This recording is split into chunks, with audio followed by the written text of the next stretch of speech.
Thank you for helping contribute to the bipartisan, positive, and responsible tone of our deliberations. I want to thank my friend, the senator from Rhode Island, for his leadership, both in today's colloquy and in pulling together the language and the partners, and Senator Mikulski, who started off our conversation today by reminding us, as you've just commented, Senator Blunt, that it was a terrible storm in this area that knocked out power for a couple of days, that gave a bracing reminder to the community around Washington, D.C., just how much we rely in this modern economy of ours on continuous, uninterrupted power.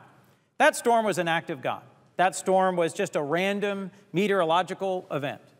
But as all of us have spoken, Senator Blumenthal also commented on this, we know as members of the United States Senate that there are daily efforts at attacks on the United States far more devastating, far more far-reaching than that transitory storm.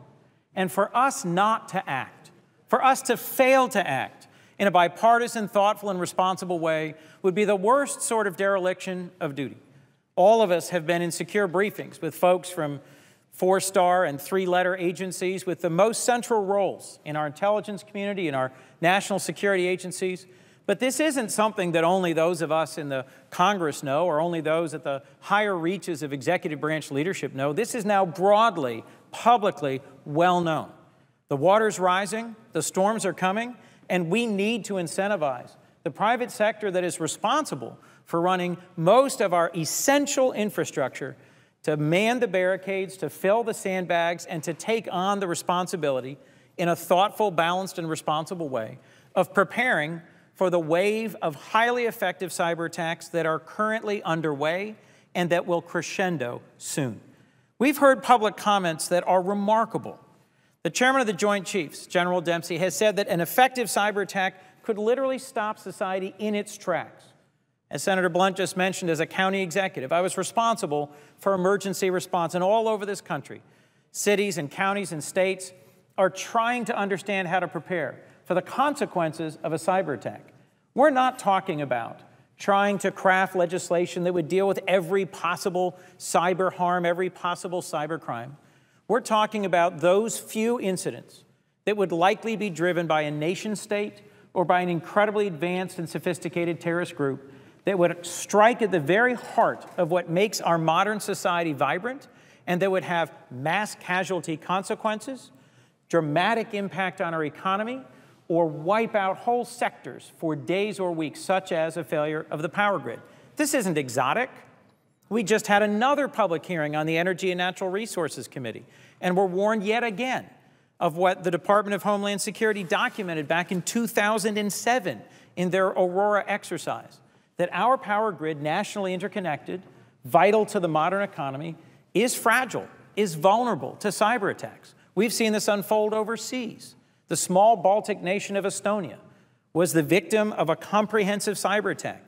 And they saw also in 2007 banks, media outlets, government entities that collapsed. Bank cards, mobile phones, government services over a 3-week period completely shut down. Is there a real threat? Absolutely. Are we doing enough to face it? I don't think so. I don't think we've yet done enough.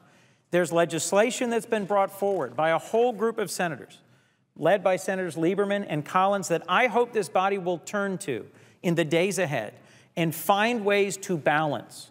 As Senator Blumenthal said previously, we live in a country where we must continue to respect the powerful, passionate commitment to individual privacy and civil liberties. But I think we can, with narrowly targeted, appropriately crafted legislation that incentivizes and encourages the private sector to take on the role appropriately informed by those from throughout federal government to strengthen their defenses against these coming attacks. I don't think we have to make a choice between privacy and security. And I do think we can give the private sector the tools to make our country safe and strong.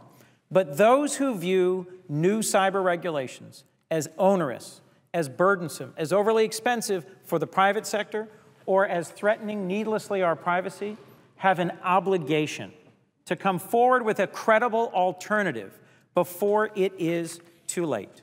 Today, we are frankly leaving our country wide open to attack. As we recently heard in a floor speech by both Senator Blumenthal and Senator Whitehouse, when private sector companies, even the most technically sophisticated, are contacted by our government and told they've been the victim of a successful intrusion and attack, in nearly 90% of the cases, they were utterly unaware. We need to strengthen information sharing. We need to develop robust standards of defense. We need to help invest in building up the infrastructure protection of this country. And it is the most vital thing I can think of, Senator Whitehouse, that this country could turn to. Let me close with this for my moment, if I could. I had a chance to have lunch last week with Senator Daniel Inouye. That was, for me, a great honor, a chance to really sit with him and visit and ask his advice. He made one comment to me in closing. He is the only member of this body who was at Pearl Harbor. He shared with me that in his view, the next Pearl Harbor, the next unexpected massive attack that could really hurt the United States will come from cyber. It is our obligation to take that lesson seriously and to legislate in a bipartisan, thoughtful, but swift and effective way